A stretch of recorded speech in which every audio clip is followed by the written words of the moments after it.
Hi, Kenny. Good morning, everyone. You're going to want to take a look at this.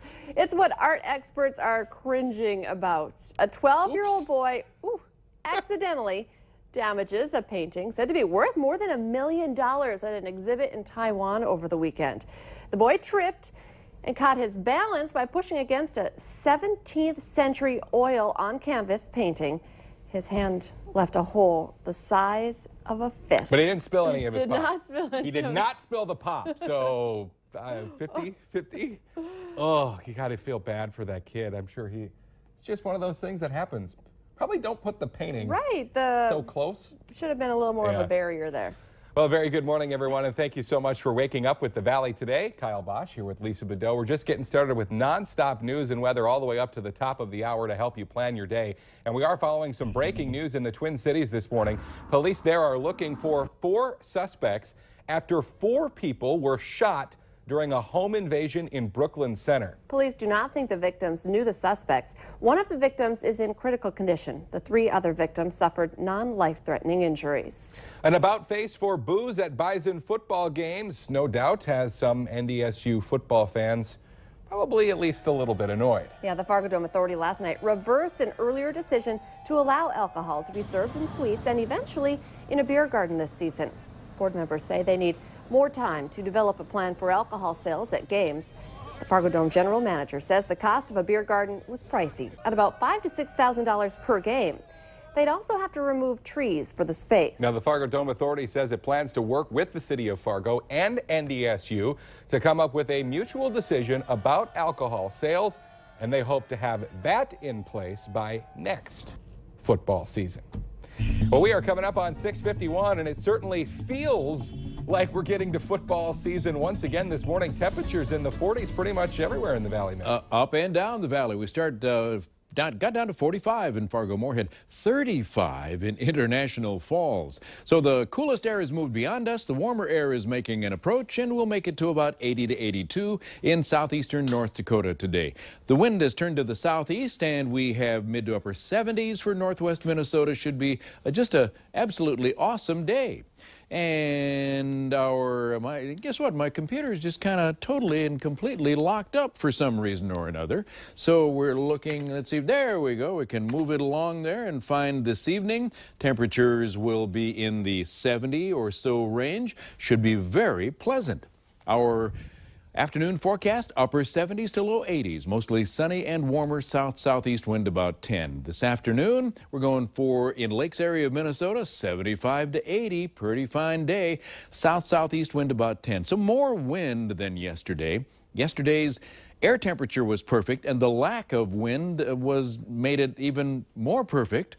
But today we'll have a bit of a breeze, 5 to 10, maybe 12 miles an hour out of the southeast. 76 to 78 in northeastern North Dakota, not too bad. Warmest is going to be down here in southeast North Dakota. We had a little strip of thin clouds coming through this morning. Otherwise, the air mostly calm. The wind will be out of the southeast here during the day, and our temperatures start as cool as 37 Bemidji, 35 International Falls, 50 in Valley City.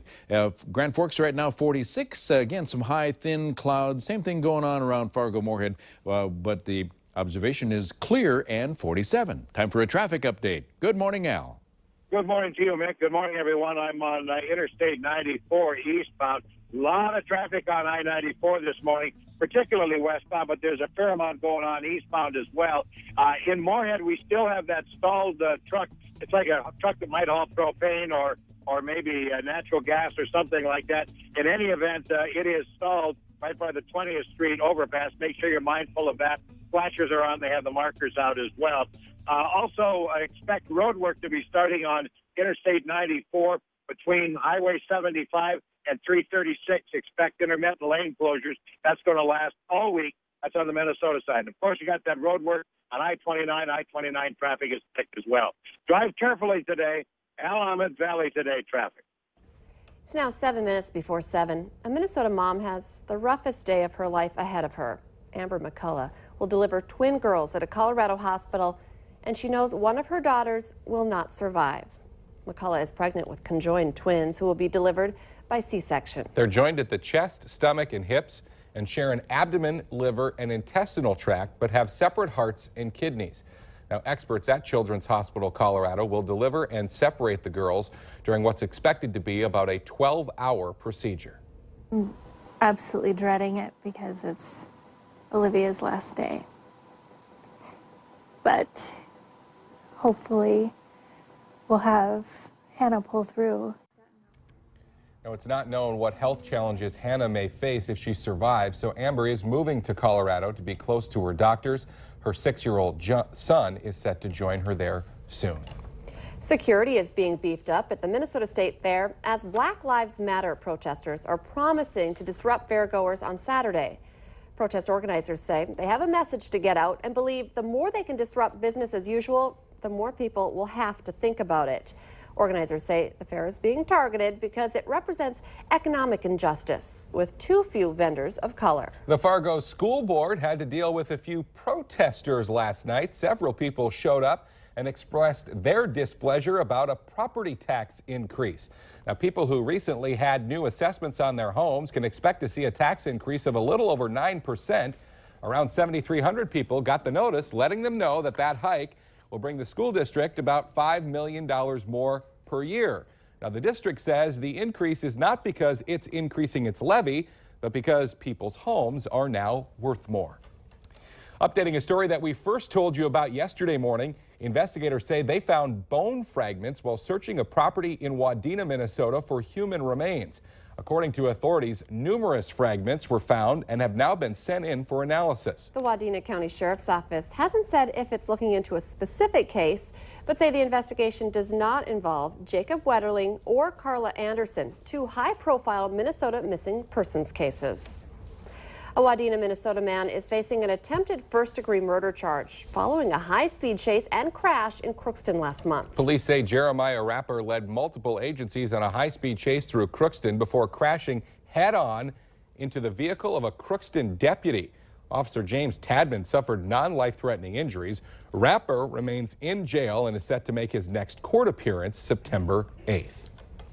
Charges are pending against the man suspected in a suspicious fire in Detroit Lakes. Jade Headland is in the Becker County Jail in connection with that Monday fire. Police suspect arson at the home, which suffered extensive damage. It's the time of the year for football parties and tailgating parties. Yeah, but if you want to impress your guests, all 4 quarters of tailgating, or maybe just hosting them over at your home for the game, we've got some food and drink recipes to do it this morning. The Valley Today's Christy Larson is live from M-State in Moorhead with a lot more. And I know, Christy, I'm really excited about this one. We've seen some of the shots that you can take, but you've also got a great non-alcoholic option for the people out there. That's right. For those little bison cheerleaders or people who maybe don't want to have an alcoholic drink, we have a recipe coming up in just a second, but we wanted to give you some tips as well about how to keep that food safe. Clean craft. We already talked about the hot food. Let's talk about the cold food now, too. Okay. First of all, I wanted to talk a little bit about E. coli because a lot of people cook burgers when they're tailgating. And keep in mind, if you've got your ground beef on your counter, your raw ground beef, that could be contaminated with E. coli. So that E. coli bacteria can actually survive for 2 hours on the counters. So you want to make sure and bring some Clorox wipes with. Don't use dishcloths because they can cross-contaminate, which is a transfer of bacteria from one surface to another. Right. And if you've got raw meat in coolers, in ice, don't use that ice for drinks. Right. Use a separate cooler for your drinks because you don't want to be drinking ice with E. coli in it. Right. And then for cold food, as far as holding, you want to keep it at 41 degrees or lower, and then make sure you don't put it in the sunlight either. And then just keep in mind that I'm not the sanitation police, so I won't be issuing you sanitation citations. While you're tailgating, I'll be tailgating myself. Yeah, you want to enjoy the party, and we have Randall Tonjes here, too. And Randall, you made this awesome ice contraption here. Well, yes, like Colleen said, you don't want to give the gift that keeps on giving. Keeping cold food cold is difficult, especially when it's real warm. So what I did is I just made some ice in a bowl. And what you could do here is you could put like little, green and gold things inside. You could do different layers of green and gold. So, I mean, you can be really kind of creative with this. And we froze this bowl inside that ice bowl. Right. And we kind of did it, we first froze like a little layer, and then we added the bowl, and then did another layer. Yeah. So, Something so unique, you can even food color the water you said earlier. And we want to get to this quickly. This is just ginger ale, pineapple juice, and then you do a couple scoops of green sherbet on top. So I'm calling it Corso's Caribbean Punch. And so Kyle and Lisa, something delicious for all ages. I want to have really that. good, yeah. For sure. Christy Larson reporting live for us. All of these recipes as well online at valleynewslive.com. Let's get our answer now to our question of the morning on Facebook. According to a new study, runners think about this 2/3 of the time while they're running. The answer, how much pain they're in. I agree Yep, with that. I agree with that one. You can take part in our question of the morning every Monday through Friday at our Valley News Live Facebook page. Ooh, the knees, the shins. Everything. All of the above. And before you say anything about weather, you announced yesterday you're retiring in 2 weeks. So after 27 years, you deserve it, but we're all going to miss you. Much more to come, though. We're going to celebrate you for the next 2 weeks. My Labor Day weekend will be labor-free. Oh, good for you. You'll get to sleep in. Yeah, thank you. Thanks for waking up with Valley today. More local news and weather in just 25 minutes.